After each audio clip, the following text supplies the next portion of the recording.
want to be seen as someone that is a go-to within the company for what they're doing in the workplace. And the only way to do that is to build trust. And the way they can do that is by me sharing my experiences, what I've done, and then imparting that with my direct reports, and then hopefully they're doing the same thing with theirs.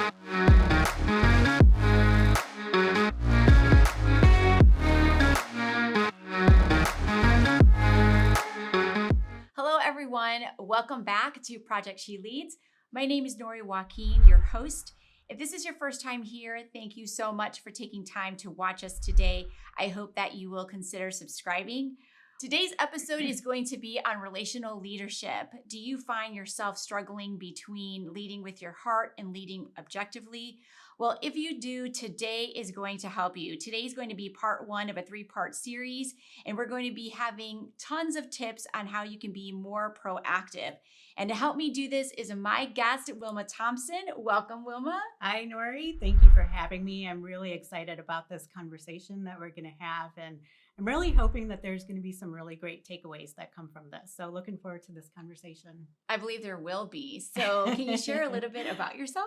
Yeah, I would love to. Again, my name is Wilma, and I've worked in many different industries. I've worked in the healthcare industry, I've worked in insurance and in consumer goods, but probably my favorite has been working in the book industry and in book publishing. I've been able to do that for approximately 13 years. And I've been in marketing, I've been doing advertising, and I've been so blessed to be led by some incredible people. And I'm hoping that that has translated with me leading different teams as well. My faith is really important to me, and I'm hoping that that has translated into how I lead at my company. I love my family. I spend so much time with them. I invest so much with them. And I have a twin brother, so that's important to share. And I just love to be able to serve at my church. I think that's important for me, and to be able to spend time with people. So thanks again. That's really awesome. Yeah. So let's jump into relational leadership. So I think it's really important to define what relational leadership is. So the definition of relational leadership emphasizes building relationships in the workplace and using these relationships to work toward a common goal. Mhm. Now, all of us have been on teams or even just in groups in general, like maybe a group of friends where we've all worked towards a common goal or an objective. And we haven't necessarily emphasized relationship building in trying to achieve that goal. But in your experience, have you ever had a situation where maybe if the emphasis had been on a relationship building, the outcome might have been a little bit better than maybe it was? Yeah, absolutely. I have too many. But there is one story that I do have. And what I love about this story is it really just highlights the difference between the before and the after. Mhm. So when I joined a company, it was an insurance company. And when I joined them, I was introduced to someone. And unfortunately, a lot of the people in the company were telling me a lot of negative things about this person. And so I'm walking into this relationship just really not knowing what to expect. I have a lot of angst, and I'm obviously walking into it with what they think about this person. And I was so new, I didn't really understand relationship building at that time. And so I would walk into my meetings, into my projects. I didn't understand the goals, I didn't understand what she was trying to communicate. It just led to a lot of angst. And but what was really cool about it is I worked there for approximately 2 years. And during that time, I started to learn a little bit more about relationship building. I got to know her, and it was a night and day difference. Yes, she's really rough around the edges. I totally understand that. But you have the opportunity to use emotional intelligence. You get to learn about her background. And it was really neat because I was able to connect with her better. We were able to have better conversations. We were able to just really understand each other better, and that led to better outcomes. And we met our deadlines. We were able to meet our goals, and it took time.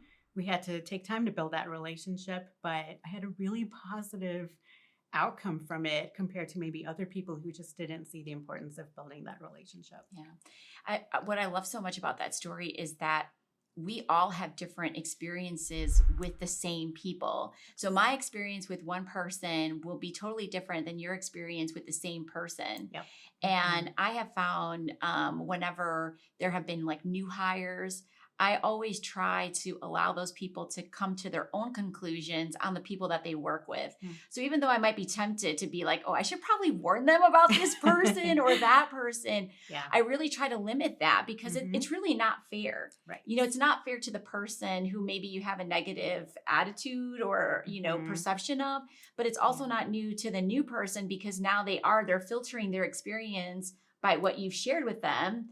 And they might be shortchanging themselves Yes. because they're coming to the table with different qualities, different personality, and may have a better experience with you.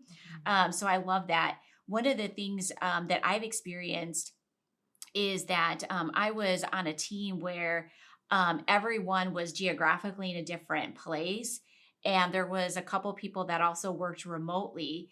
And so I actually didn't work face to face with anyone on my team. And it's the only time, well, it's the first Yeah. time I actually worked that way.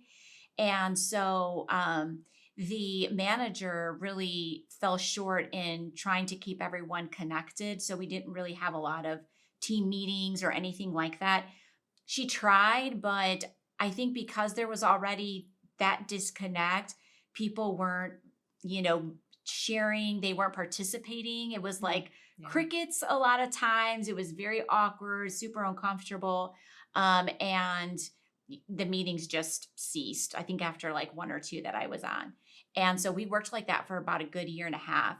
And then I actually volunteered to resume the team meetings. I asked, is it okay if I put Awesome. together the agendas?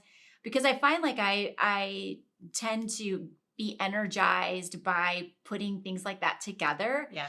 And Mhm. so I was allowed to do that. So we started doing that, and we started meeting regularly. And I made sure to make those meetings use that time to connect with people. It wasn't like we're just going to be here to talk about business. And as a result, we all got closer. We all started to get to know each other better. And I found that we started working so much better together because Yeah. now we felt more comfortable with one another because we knew each other. Mhm. Yeah, I think it's really important, especially during COVID. We've really had to be intentional about our relationships and really trying to find creative ways to connect with our teams because everyone Yeah. is everywhere. I mean, people are just traveling, and some people are working remotely just locally, but then they're in other countries. And so, how do you Yes. connect with them? How do you reach them? And the communication is so important, especially when you're working remotely. So, I think that that's great that you were able to kind of tap into that and use your strengths in that way. Yeah. And I love that you use intentionality Yeah. because in order to build relationships, you do have to be intentional. Does take a lot of forethought, Yeah. takes a lot of effort, but one of the simplest ways that we can do that is just by taking a genuine interest in other Mhm. people. Yeah. Yeah, I think that being able to spend time with people, and you want to do it authentically. You want to be able to spend time with them because you want to do it. They're going to know if Yeah. you don't want to spend that time with them. And I think that it's really important. One verse for me that comes to mind from the Bible is 1 Corinthians 10:24 that says, "No one should seek their own good, but the good of others."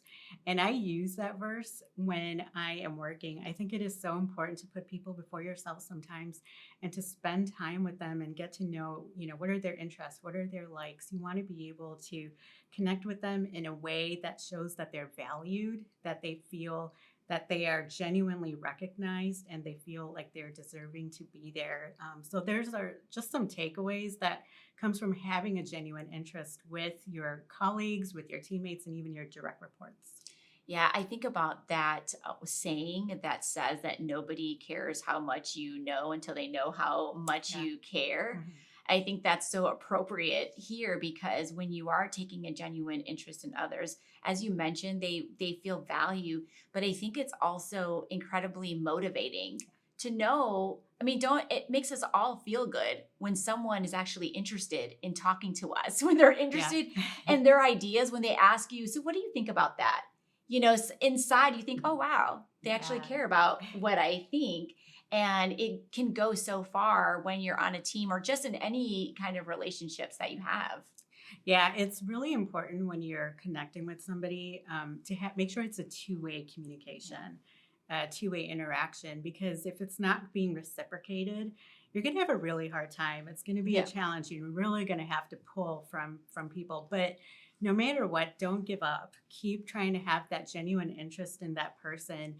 There could be a reason why they might not be reciprocating, but you as a leader, as a manager, you want to still be able to show interest in that person. Yeah. And you talked a little bit earlier just about like COVID and how that's just changed, our environment, how we work. And I think when you are taking a genuine interest in others, whether you're working, with them, like they're maybe in the next cubicle or next office, or whether they are remote, when you're taking interest, it gives everyone a sense of belonging. And don't Mhm. isn't that something that we all long for, is to feel like we belong to this group, we belong to Yes. this company, we belong to this goal, this idea, this mission. We all want to feel part of it. And when other people are taking that interest in us, we feel that sense of belonging, Mhm. and it continues to drive us. And I think it also eliminates any feelings of isolation, Yes. because Yep. you can be in a group of people. I mean, I'm sure you've probably experienced this, where you could be at any type of social event and you can be in a room full of people and still feel very alone. Yes. Yep. And I so, agree. whether you're in an office or whether you are remote and you are not seeing your colleagues face to face, you can still have those feelings of isolation. But taking a genuine interest starts to break that down and eliminate that. Mhm. And that can go so far with, individual people. I 1,000% agree. During COVID, we're kind of, in our homes, in our apartments, and I was struggling. I needed to be with people. And so sometimes what I found myself doing was I would lift up my phone. I would call people. I would, instead of sending that email out, I would just connect with them on the phone and have that connection with them, because A, I was missing it, Mhm. but B, I felt like I was losing some of that connection with Yeah. some of my colleagues, and I didn't want that.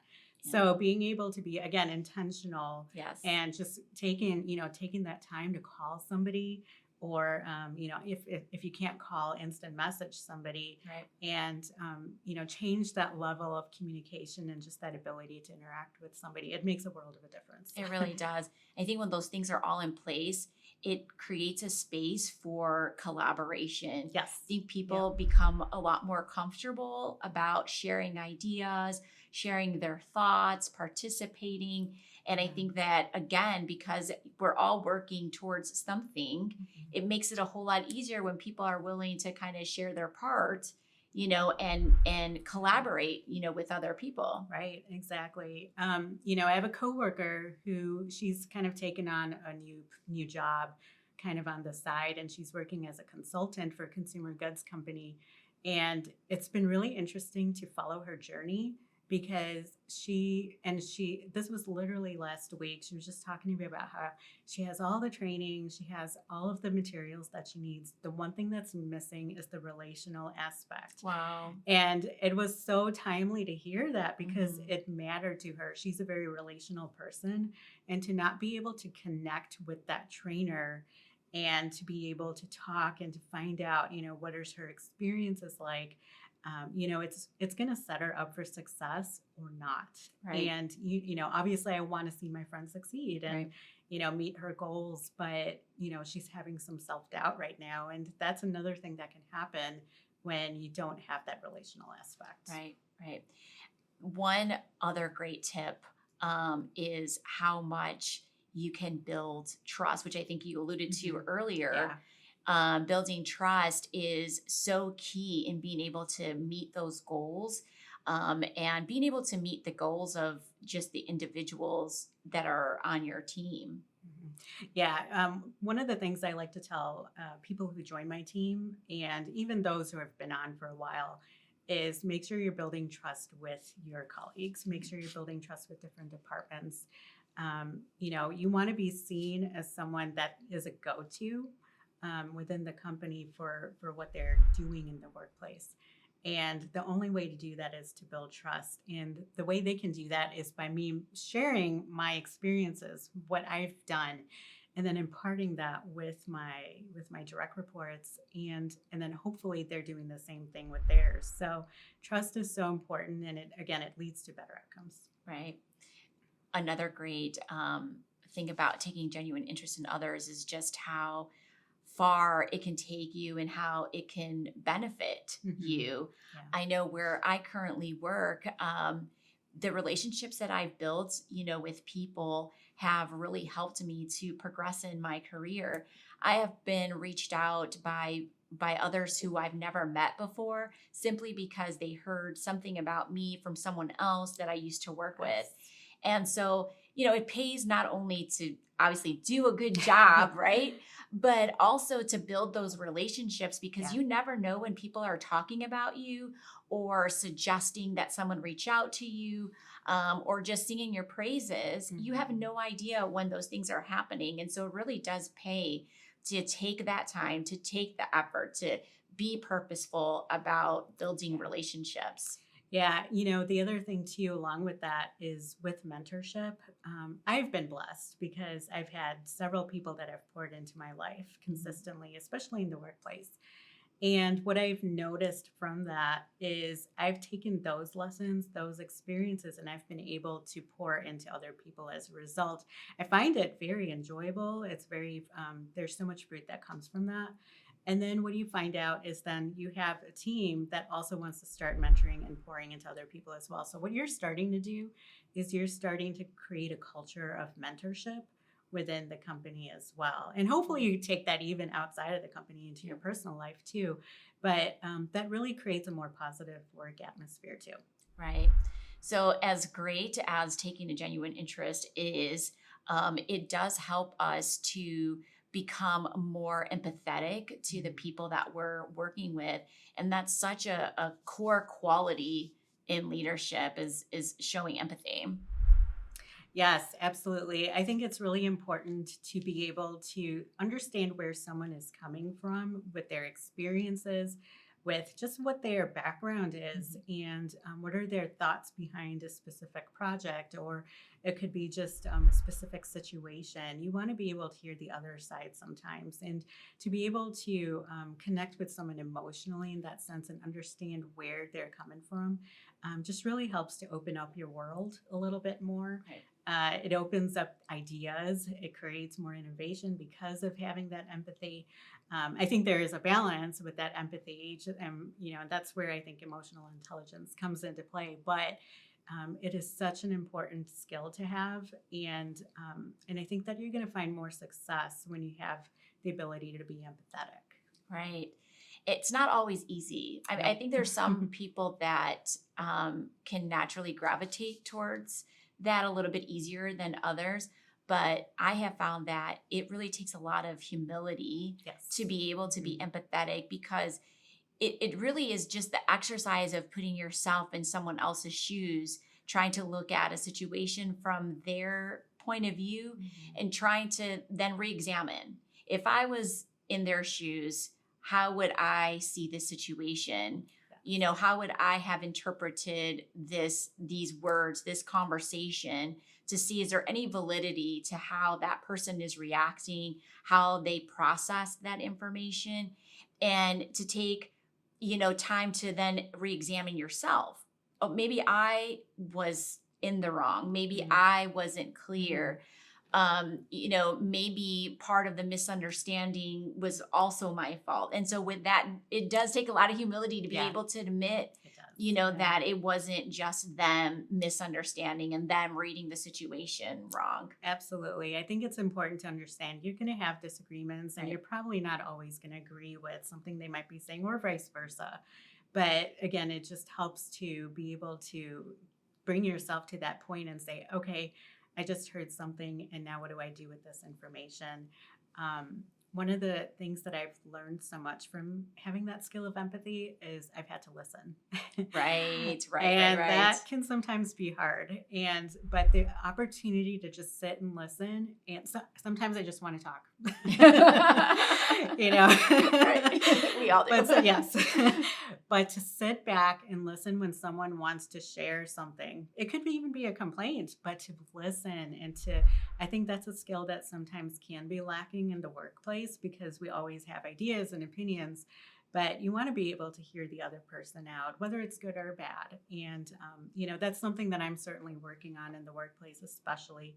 And I want to continue to grow in. But that is one skill that has really challenged me in that area of empathy. Yeah. I was listening to a podcast last year, and it was about conversations, or being a better conversationalist. I can't really recall the title of it, but what stuck out to me was there was a guy who was in sales. I think he might have been in real estate. And so he was talking about a meeting that he had with a potential client. Mm. And so he decided to go into this meeting, and instead of making any statements, now you think about that. He's going into this meeting to try to gain the business of this client, potential client. So instead of going in there and making any statements, he decided that that whole conversation was going to be him just asking questions.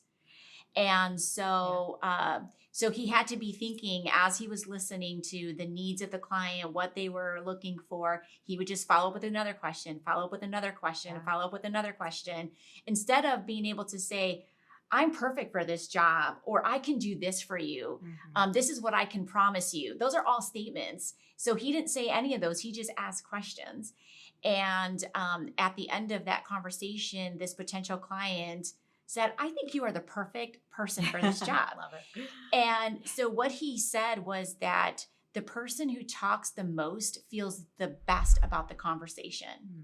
And so I've taken that away. That has really stuck Wow. with me. Yeah. And so I've gone into conversations, even coffee conversations with friends, and I will start to, I might ask a question and I just let them talk. Yes. And I'll think of other things to follow up because, again, it shows a genuine interest when you're really wanting to understand what's going on with you, how are you, or understand a situation, and you just follow up with questions, and you really do become better at understanding where this person is coming from, and it does kind of lend its way to showing empathy. Yeah, there's a book that we're starting a book club, and it's called Questions Are the Answer. And that's exactly what it's talking about. Okay, that's awesome. I'm excited to read it, but that book is apparently talking about what kind of questions to ask and how it's important to ask questions. And it's not just about offering your input every single time. You want to create that sense of curiosity, and you want to encourage that with your teams as well. Right. So keep asking those questions and keep listening. Right, absolutely. Well, everyone, this has been such a great conversation, and just talking about taking a genuine interest in others and showing empathy. I hope that you've taken something away, and join us next week as we continue this conversation with part 2. Thank you so much, Wilma, for being with me today. And thank you all for watching. Bye. All right.